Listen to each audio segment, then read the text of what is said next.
Hello, this is Will, and I'm going to present an overview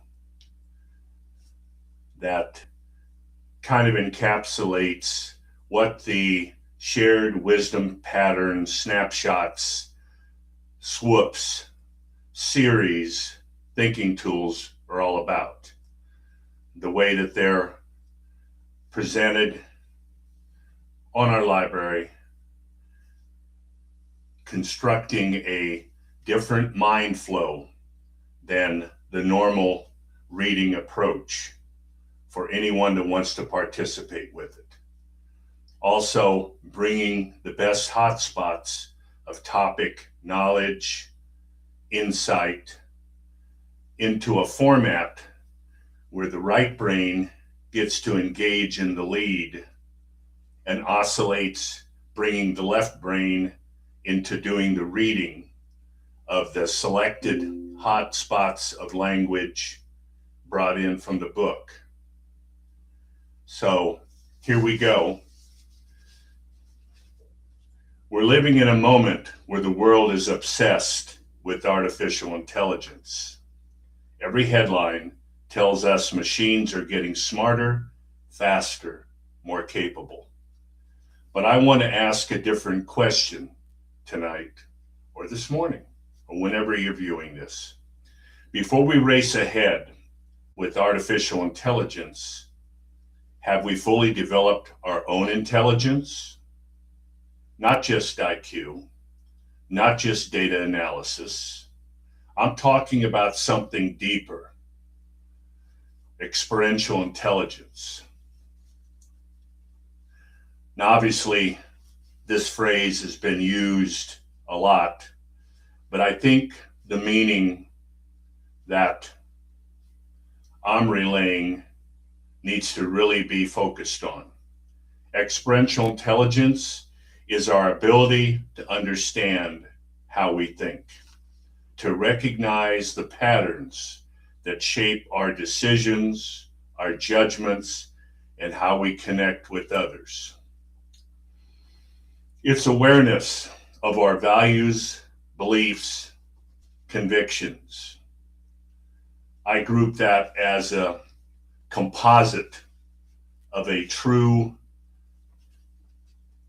deeper knowledge of what you bring from your experiential intelligence. Values, beliefs, convictions, which I acronym as VBCs, is the internal framework quietly influencing every choice we make in life. And the truth is, most people move through life without ever mapping those patterns. They make decisions, form opinions, build companies, raise families, go to work, without clearly seeing the structure of thinking guiding them.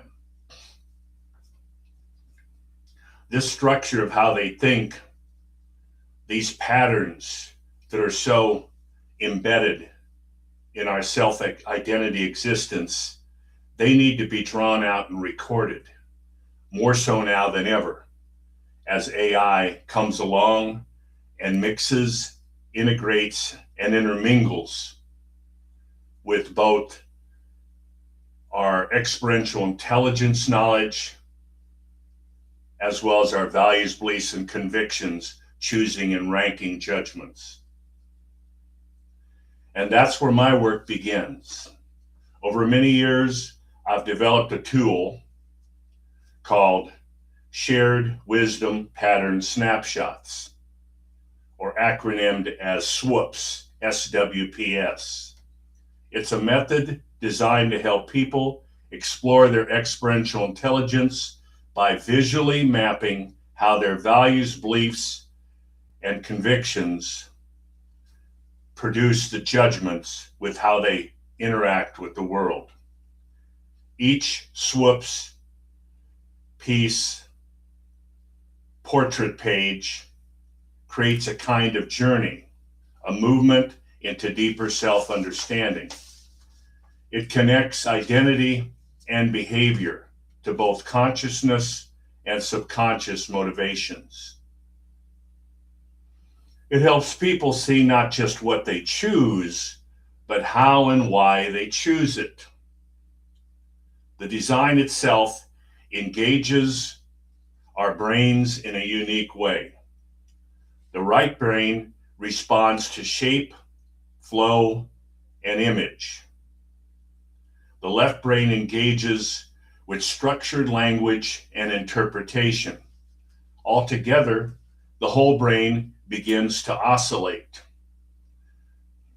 Right brain and left brain working separately and together, creating a more integrated way of thinking.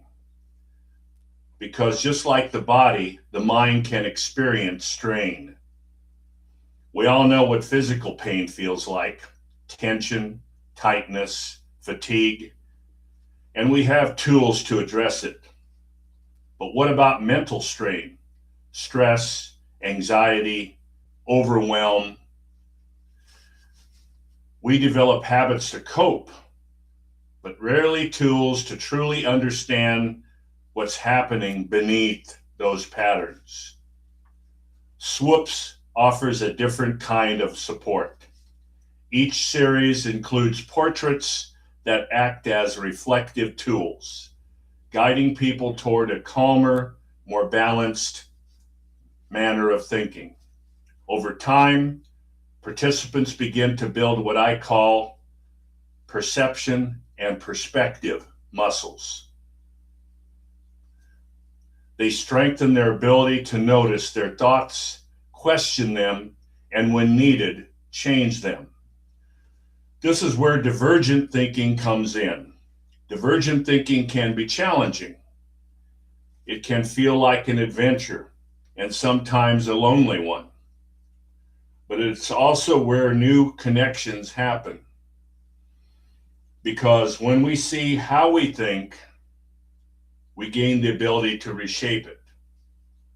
And this leads to what I call feeling intelligence. The ability to recognize our thoughts through all our senses and decide whether they're worth continuing. But this work isn't just about personal insight. It's about community intelligence. When people better understand how they think and how others think, collaboration improves. Conflict becomes more productive, and collective decisions become wiser. My mission is simple: to help people strengthen their experiential intelligence so we can build a future where technology supports human wisdom rather than replaces it. Because here's the truth: artificial intelligence is powerful, but it still depends on the humans who design it, guide it, and decide how it's used. And if those humans lack awareness of their own thinking patterns, then the technology we create will simply amplify our blind spots. But if we cultivate deeper experiential intelligence, if we learn to see our values, beliefs, convictions, and the judgments they create clearly, then the systems we build can reflect something better: more thoughtful decisions, stronger communities, a future shaped by understanding rather than reaction. So my invitation is simple. Before we rush to build smarter machines, let's take time to build smarter humans. Let's explore the patterns that shape our thinking. Let's strengthen our experiential intelligence. And though it's a little bit idealistic, I believe it is reality. That together, let's create a world where wisdom grows faster than technology. Thank you.